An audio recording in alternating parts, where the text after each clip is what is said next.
Assalamualaikum warahmatullahi wabarakatuh. Halo adik-adik, kembali lagi dengan Kak Maulida di channel Maulidahas. Oke, seperti biasa di channel ini kita akan membahas materi pembelajaran yang seru banget. Materi pembelajaran tentang apa ya? Oke, tentang mata pelajaran matematika, baik itu untuk SD, SMP, maupun SMA. Oke, sebelumnya jangan lupa untuk membagikan like dan juga subscribe, komentar, dan dibagikan ke teman-teman kalian ya. Apakah kalian sudah penasaran dengan materi kita kali ini?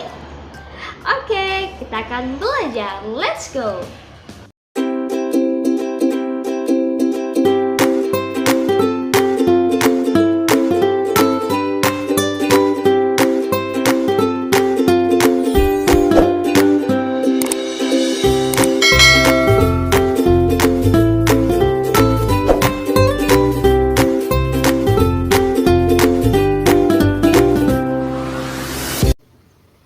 Halo adik-adik, kali ini kita masih akan belajar tentang bilangan bulat ya, tapi dengan materi yang berbeda. Apa sih? Yuk lihat ya. Nah, kalau semua sudah belajar tentang garis bilangan bulat, sekarang kita akan bahas tentang sifat-sifat operasi hitung bilangan bulat. Ya, kira apa saja sih? Operasi hitung pasti ada yang namanya penjumlahan. Habis itu namanya pengurangan, betul. Habis itu ada lagi perkalian dan juga pembagian seperti itu ya. Nah, jadi kakak spill sedikit nih tentang itu gitu. Kita bahas ya sifat-sifat operasi hitung bilangan. Nah, itu slide-nya. Tuh, sifat-sifat operasi hitung bilangan bulat. Tentu saja tujuan pembelajaran kita kali ini adalah untuk mengetahui sifat komutatif atau pertukaran, ya, apalagi, yakni sifat asosiatif atau pengelompokan, lagi tahu nggak yang terakhir? Sifat distributif atau penyebaran gitu. Gimana sih? Yuk kita lihat dulu nih, ada sebuah permasalahan. Ahmad menyebutkan bahwa 12 diperoleh dari 4 kali 3. Sedangkan Dedi menjawab bahwa 12 diperoleh dari 3 kali 4 katanya ya. Apakah jawaban keduanya benar? Benar enggak? Tuh, dari 4 nih gitu. Benar enggak? Siapa yang benar gitu. Nah, untuk memahami ini materinya dulu. Sifat operasi hitung digunakan untuk memperhitungkan ya adik-adik. Adapun sifatnya itu sudah kita sebutkan tadi bahwa ada sifat pertukaran atau kuantitatif, kemudian ada sifat asosiatif, pengelolaan, ada sifat distributif atau penyebaran. Jadi ada 3 ini yang akan kita pelajari. Nah, yang pertama, sifat komutatif atau pertukaran. Sifat ini berlaku untuk operasi penjumlahan dan juga perkalian. Jadi tidak berlaku untuk pengurangan atau pembagian ya. Ya. Kalau penjumlahan nih misalkan A ditambah B sama dengan B ditambah A. Jadi tinggal ditukar. Oke. Kalau untuk perkalian sama, tinggal ubah tanda operasinya. Kali A kali B sama dengan B dikali A. Gitu. Yuk kita latihan ya. Nah, gunakan sifat komutatif perhitungan berikut. Misalkan nomor negatif 2. Oke.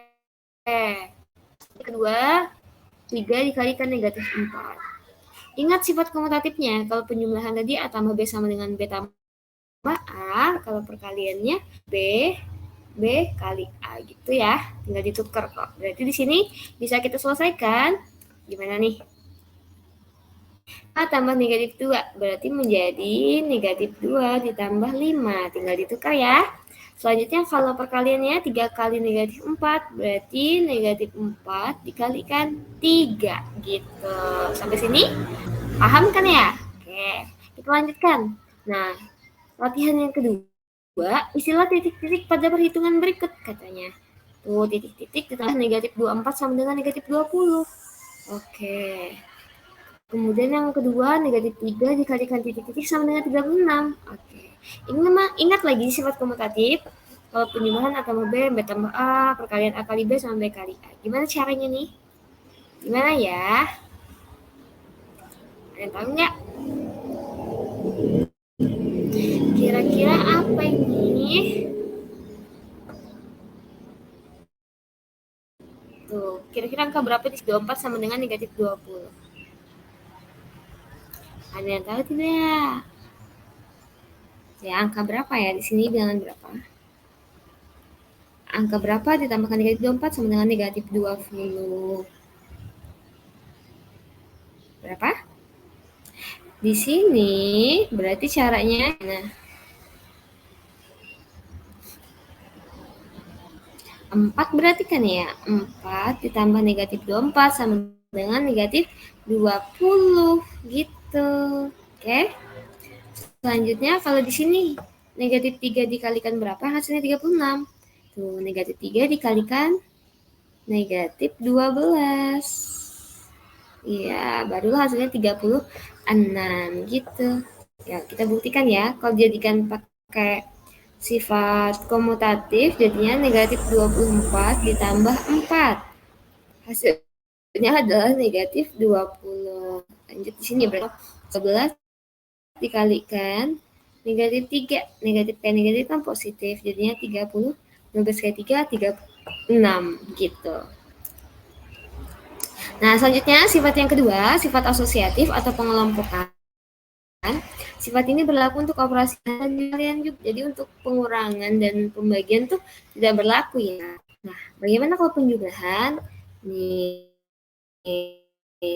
A ditambah B, C ya. Ini kan awal ditambah B yang nah sama dengan kita nih A-nya dikeluarkan dari kurung, sedangkan B dan C-nya dikelompokkan jadi satu kurung. Maka A ditambah dalam kurung, B ditambah C gitu dikelompokkan. Kalau untuk perkalian sama, ini perkalian. Maka di dalam kurung A dikalikan B dikalikan C sama dengan A dikalikan, sekarang dikeluarkan A-nya sendiri. Nah, makanya dikelompokkan lagi B dengan C gitu ya. Maka B kali C gitu. Untuk memudahkan, yuk kita lihat contoh ya. Soal latihan, gunakan sifat asosiatif untuk perhitungan berikut katanya. Oke, gimana nih? Yang pertama dulu, 2 ditambah 5 ditambah 4. Berarti kita gunakan asosiatifnya gimana nih?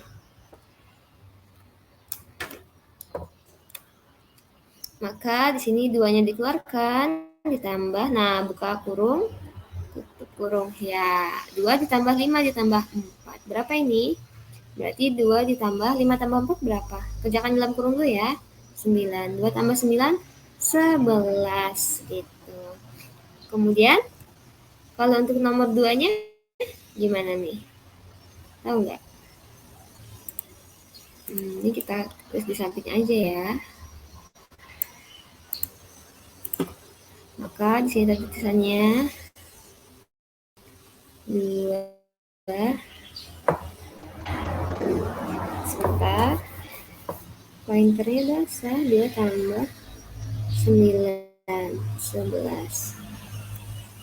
Sini tadi berarti kita kelompokkan ya, yang dikeluarkan yang di depan nih. Udah dikeluarkan dulu 3, baru dikalikan.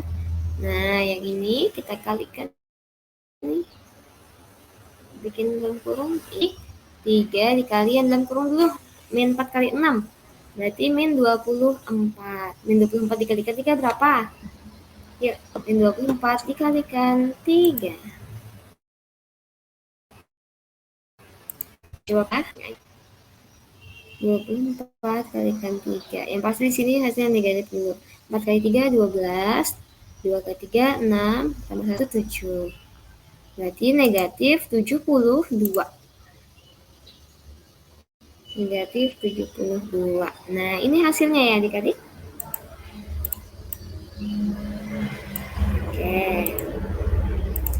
Selanjutnya, nah ini lagi titik-titik pada perhitungan berikut katanya.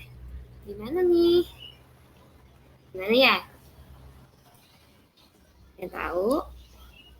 Di sini titik tambah 11 tambah 7 itu hasilnya min 3 tambah 7. Berarti di sini yang tanda kurung ini itu hasilnya adalah min 3 ini gitu. Berarti berapa ditambah 11 yang hasilnya min 3? Yuk, kira-kira yang tahu nggak? Berapa ya? Min 14. Nih, min 14. Negatif 14 ditambah 11 berapa? Negatif 3.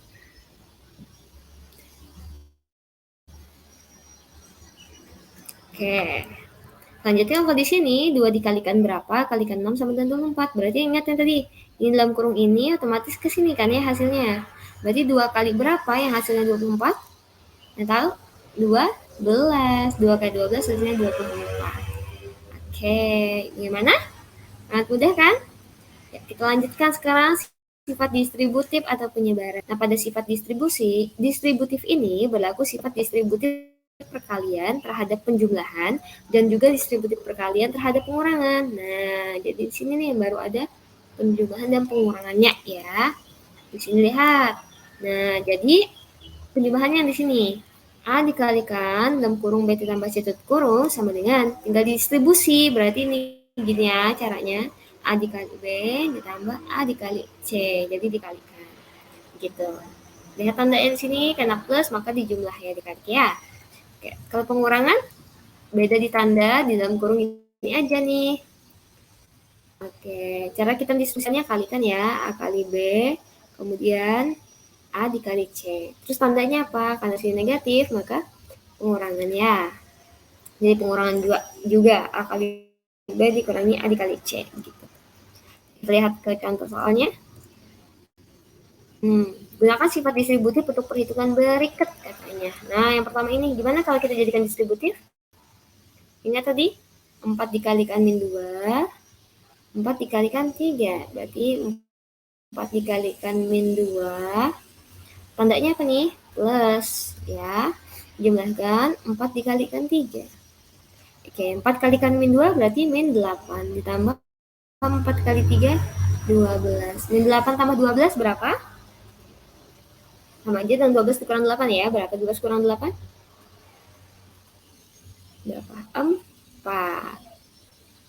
Selanjutnya, yang kedua, nah 10 dikalikan 8 dikurangi 5. Berarti gimana caranya? Sama kayak tadi ya, harus kita distribusi dulu.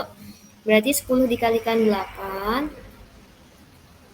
10 kalikan 8 baru 10 kalikan 5.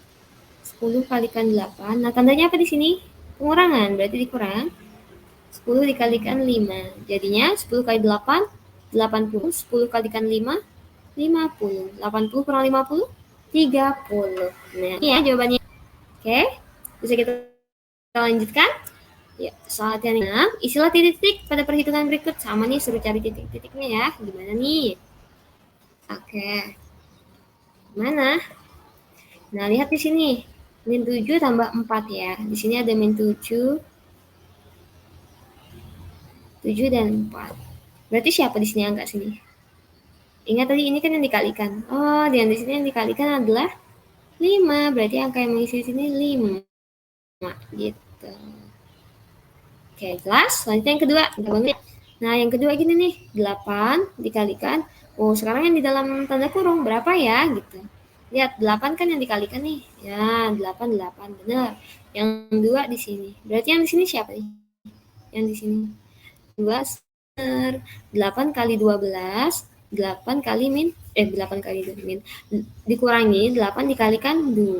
Gitu. Berarti sini ya 12. Nah, bagaimana? Sangat mudah kan ya adik-adik? Oke, ini soal terakhir ya. Lalu apa yang bisa kalian simpulkan? Nah, ternyata kita dapatkan bahwa operasi hitung dalam bulat itu ada 3. Ya, ini apa tadi? Ada bisa menyebutkan? Ya, ini ada sifat komutatif atau pertukaran, yaitu A ditambah B sama dengan B tambah A, atau A dikali B sama dengan B kali A, atau sifat asosiatif, yakni pengelompokan, nggak kita berubah gitu ya, kita kelompokkannya. Nah, awalnya misalnya A dengan B yang dikelompokkan, maka selanjutnya nanti B dan C yang dikelompokkan, begitu ya. Nah, ini untuk penjumlahan dan perkalian juga. Sedangkan yang terakhir adalah sifat distributif atau penyebaran. Tadi untuk penjumlahan dan perkalian ya, perkalian pengurangan. Perkalian terhadap ini penjumlahan perkalian terhadap pengurangan. Ya, tinggal kita gampang ya, tinggal kita kalikan semuanya angka di depan dengan angka yang di dalam kurung gitu. Yang dalam kurung ikut dikalikan semuanya. Oke. Oke, itu saja pembahasan kita tentang sifat-sifat dari operasi hitung bilangan bulat ya adik-adik. Sangat mudah kan ya untuk memahami perhitungan yang bilangan bulat ini. Kita harus mengetahui sifat-sifatnya dulu. Jadi ini kunci utama kita untuk melakukan operasi hitung bilangan bulat. Nah, bagaimana video penjelasannya? Apakah kalian sudah mengerti tentang materi yang kakak jelaskan tadi? Kakak harap semuanya bisa memahami dengan baik ya. Oke, apabila ada yang ingin ditanyakan atau didiskusikan, boleh adik-adik ketik di kolom komentar atau juga menghubungi media sosial Kamal Hidayah. Nah, Kakak Maulida juga minta tolong kepada adik-adik semua jika merasa video ini bermanfaat, tolong like, kemudian berikan komentarnya atau share, dan juga jangan lupa subscribe ya. Oke, cukup sekian video kakak kali ini, kakak akhiri. Wassalamualaikum warahmatullahi wabarakatuh. Bye, sampai jumpa lagi di video yang selanjutnya.